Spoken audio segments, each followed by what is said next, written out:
හරලම අයබෝවන් අද ජ්‍යාමිතිය දෙවනි ප්‍රමේය අපි ඉන්නේ දැන් මේ ජ්‍යාමිතිය ප්‍රමේය 42ම කතා කරගෙන යන වීඩියෝ සීරීස් එකේනේ. ඒතර අද දෙවනි දවසේ දෙවනි ප්‍රමේය.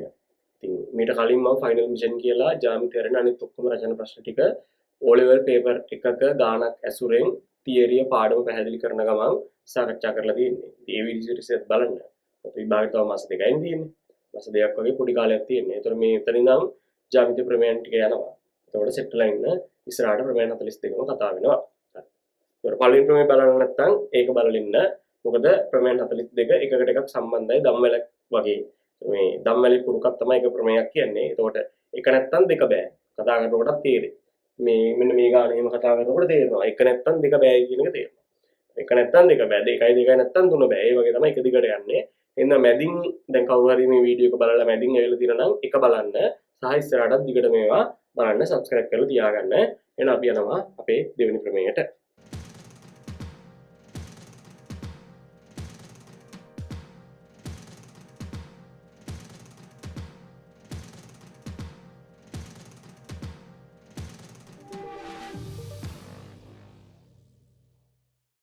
හරි ළමයි. මේ දෙවෙනි ප්‍රමේය ඇවිල්ලා මෙන්න මෙහෙම රේඛා දෙකක් ඡේදනය වෙනවා.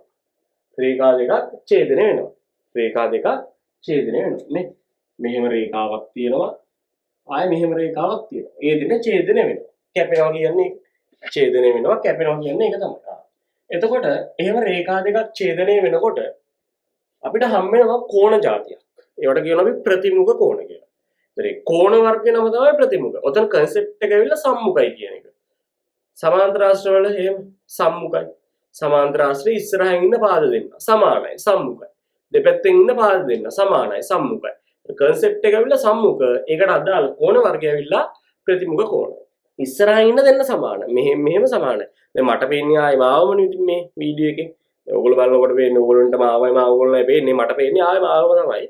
ඒ හින්දා අපි දෙන්න සමානයි. ඇත්තනේ කතාව ඉතින් එච්චරයි. මේ බලන්න පැටියෝ මේ ඉස්සරහින් ඉන්න කෝණ දෙන්න සමානයි. පැත්තෙන් නෙමෙයි හොඳේ. ඒ සරල රේඛාවක් මත සීන් එක නෙමෙයි මෙතන තියෙන්නේ. මෙතනින් ඉස්සරහින් දෙන්න මේ. මෙයාට මෙයා සමානයි තේරෙනවද? ඉස්සරහින් ඉන්න දෙන්න සමානයි. සහ මෙයාට මෙයා සමානයි. ඉස්සරහින් ඉන්න දෙන්න සමානයි. සරලයි ඔච්චරයි. කන්සෙප්ට් එක ඔච්චරයි. ප්‍රමේය ඔච්චරයි. මතක තියාගන්නයි ඕනේ. වෙලා තියෙන්නේ හිතන්නකෝ පැටියෝ මෙහෙම. දැන් අපි පළවෙනි ප්‍රමේය කරානේ. දෙවෙනි ප්‍රමේය කරාමත් ඔක තේරෙයි මම මොකද්ද මේ කියන්නේ කියලා. පළවෙනි ප්‍රමේය කරාට පස්සේ පළවෙනි ප්‍රමේය ගණන් හදුවානේ. හිතන්න ඕගොල්ලන්ට මුළු පේපර් එකට වෙන්න පළවෙනි ප්‍රමේයෙන් විතරයි. හදන්න නැද්ද ඒ ගණන් ටික? අනිවාර්යයෙන් 100න් 90 ගණන්ක්වත් ගන්නවනේ බං හදලා. වෙලා තියෙන්නේ මොකද්ද? දැන් මේ දෙවෙනි ප්‍රමේය දුන්නා කියලා හිතන්නකෝ. මේකෙන් දැන් මම ප්‍රමේය කියලා ගණන් ටික කරනවා. හිතන්න මේ දෙවෙනි ප්‍රමේයෙන් විතරයි ගණන් ඔක්කොම තියෙන්නේ. හදන්න නැද්ද 100න් අනිවාර්යෙන් 90 ගණන්ක් තියෙනවා තමයි. වෙලා තියෙන්නේ මොකද්ද? 42ක් තියෙනවා. කවල මේ තියෙන්නේ අපි දන්නේ නැහැ මොකක්ද දාන්න ඕනද කියලා. හදලා පුරුද්දෙන් එන්නේ. මුලින් ප්‍රමේයන් ටික හැබැයි අවුලක් නැතුව සුපිරියට ඔළුවේ තියෙන්න ඕනේ. අවුල් ගත වෙලා බෑ. තේරුණාද කියන්නේ? හරියට තියෙන්න ඕනේ ඔළුවේ ප්‍රමේයන් ටික. එහෙනම් බලමු. එහෙනම් අපිට මෙතනින් ලියන්න පුළුවන් ප්‍රමේයට අනුව ඉස්සරහින් ඉන්න දෙන්න සමානයි. ඒ කියන්නේ A සමානයි C ට. සහ මේ දෙන්න සමානයි. ඒ කියන්නේ B සමානයි D ට. ඕක තමයි කතාව. දැන් ගණන් වලට යන්න. එහෙනම් දැක්ක ගමන් මේක නම් ඕන පොට්ට වහන්සේ කෙනෙක්ට බූරු පැටියෙක්ට කියන්න පුළුවන් මේ ඔය ඉස්සරහින් ඉන්න කොන් දෙන්න සමානයි කියලා එහෙම කිව්වා. එහෙනම් x සමානයි කෙලින්ම 60යි. දාලා ගියයි කියලා හේතුව ලියනවා. දැන් බලන්න මොකද මේ දාලා ගියයි කියලා ඒක පළවෙනි එකේදී කියලා තියෙන්නේ. එහෙනම් ඒක බලලා ඉන්න නැත්තම් තේරෙන්නේ නැහැ මොකද්ද කිව්වේ කියලා. x සමානයි 60යි දාලා ගියයි කියලා ලියන්න ඕනේ. ඉතින් ඔච්චරයි. උතරින් හරියට සුළු කරන්න දෙයක් නැහැ. තව මොනවද සුළු කරන්නේ? හරි. මෙතන කතාව x උත් අහනවා y උත් අහනවා මචං. අන්න අපිට පේනවා රේඛා දෙකක් කැපිලා තියෙනවා. කැපුණාම මේ x හා y ඉස්සරහින් ඉන්නේ. ඒ දෙන්න නම් සමානයි. මලකෙලිය. ඉතින් දෙන්නම දන්නේ නැහැ නේ කීයද කියලා. මෙයා හොයාගත්තොත් මෙයා පුළුවන්, මෙයා හොයාගත්තොත් මෙයා පුළුවන්. ඉතින් දෙන්නම දන්නේ නැතුව කොහොමද? අයින අපිට වෙනවා මේ දෙන්න එක්කෙනෙක් හොයන්න. y හොයන්න විදියක් තියෙනවද කියහමකෝ. නෑනේ. මොකෝ ඉතුරු කොන දීලාද නැහැ. අන්න x හොයන්න පුළුවන්. දැන් පළවෙනි ප්‍රමේය මතක නම් ඒක බලලා ආවනම් මේක පුළුවන්. ඒකනේ මම කිව්වේ ප්‍රමේයට ප්‍රමේයක් සම්බන්ධයි. හරිද? ඒ O level විභාගේ ගානක් ආවම එක ප්‍රමේයකින් එක ගාන එන්නේ නැහැ. දෙක තුනක් අවලං වෙන ගානක් තමයි එන්නේ. එහෙනම් ප්‍රමේයන් ටික ඔක්කොම මතක තියෙන්න ඕනේ. එහෙනම් පිළිවෙලට කේනම් බලන් එන්න. එහෙනම් මෙන්න x. එහෙනම් මේ උඩ කොටස වහගත්තම අපිට පේනවා මේ තියෙන්නේ මේ උඩ කොටස වහගත්තා මේ තියෙන සරල රේඛාව. ඒ සරල රේඛාව මත පිටි බද්ධ කෝණ තුනක් තමයි මේ. දැන් උඩ පැත්තේදී යට පැත්තේ තියෙන්න ඕනේ දාලා නැහැ කොහේ හරි බද්ධ කෝණේ. මෙන්න. ඒ මත පිටි බද්ධ කෝණ තුනක් තමයි මේ. එහෙනම් මේ කෝණ තුන එකතුව කීයද? 180. එහෙනම් මේ කෝණ තුන අපි එකතු කරගෙන යනවා. එහෙනම් මුලින්ම නොදන්න කෝණේ ලියන්න. හරි ලස්සනයි ලස්සනට ඉගෙන ගන්න. ඊළඟට දන්න කෝණ දෙකකුත් තියෙනවනේ පැටියෝ. ඒ දන්න කෝණ දෙකෙත් ලොකු කෝණ ලියන්න. ලස්සනයි. පොඩි කෝණ ලිව්වා කියලා වැරදි නෑ. හරි ලස්සනයි. බලන්න ගුරුවරයාට ඔයාගෙන එන පැහැදීමක් ඇති වෙනවා එතකොට. x මේ දෙන්නගේ එකතුවෙන් මේ දෙන්නගේ එකතුව තමයි ගන්න තියෙන්නේ. ලොකු කෝණ ලියන්න. 57 පොලින් ලියන්න. හරි ලස්සනයි. එතකොට හරි අර ලස්සන ෆ්ලෝ එකකට ගලාගෙන ගිහිල්ලා වගේ. නොදන්න කෝණි මුලින් දැන් නොදන්න කෝණත් දෙකක් තිබ්බා කියලා හිතන්නකෝ. එතකොට නොදන්න කෝණ දෙකනොත් ලොකු කෝණේ මුලින් ඊළඟට නොදන්න පොඩි කෝණේ ඊළඟට දන්න ඉලක්කම් දෙකක් තියෙනවා කියලා හිතන්න. ඊළඟට ලොකු දන්න ඉලක්කම ඊළඟට පොඩි දන්න ඉලක්කම අන්න එහෙම ගලාගෙන යන්න. ඒක හරිය ලස්සනයි. එහෙනම් මේ තුනේ එකතුව 180යි දාලා ගියයි කියලා ලියන්න ඕනේ. එහෙනම් මෙන්න x මේ දෙන්න එකතු කරන්න. මේ ලියලා පැත්තෙන් එකතු කරන්න නැහැ පිටේ මොන්ටිසෝරි වගේ. හොඳයි. 7යි 3යි 10න් බිංදුව එකක් ඉතුරුයි. 5යි 4යි 9යි 1යි 10යි. අන්න සමානයි 180. එහෙනම් x සමානයි 180 න් ධන 100 මෙහෙට යන්නේ ඍණ 100ක් වෙලා 180 න් 100ක් අඩු වුණාම අන්න එන උත්තරේ 80යි. එතන 80ක් ආවා කියන්නේ දැන් අපිට පුළුවන් y ලියන්න. මෙතන x 80ක් ආවා කියන්නේ අපිට පුළුවන් y ට උත්තරේ ලියන්න. y සමානයි x නේ. ඇයි ඒ ප්‍රතිමුඛ කෝණ. දාලා ගියයි කියලා හේතුව ලියන්න ඕනේ නේද? මේ දාලා ගියයි කියන්නේ මේ හේතුව තමයි දාලා ගියයි කියන එක. දැන් y සමානයි x හොයාගෙන ඉන්නවා මම එහෙනම් අර y සමානයි 80යි. වැඩේ කොට. ආයෙ මෙතනටත් එනවා මෙන්න සරල රේඛා දෙක. ඉතින් මේ සරල රේඛා දෙක ඡේදනය වුණාම මෙන්න මෙහෙම කෝණ දෙකක් හම්බෙලා තියෙනවා මේ කෝණයයි මේ කෝණයයි. ওই කෝණ දෙක සමානයි. එතකොට මේ පැත්තේ නම් එකයි තියෙන්නේ.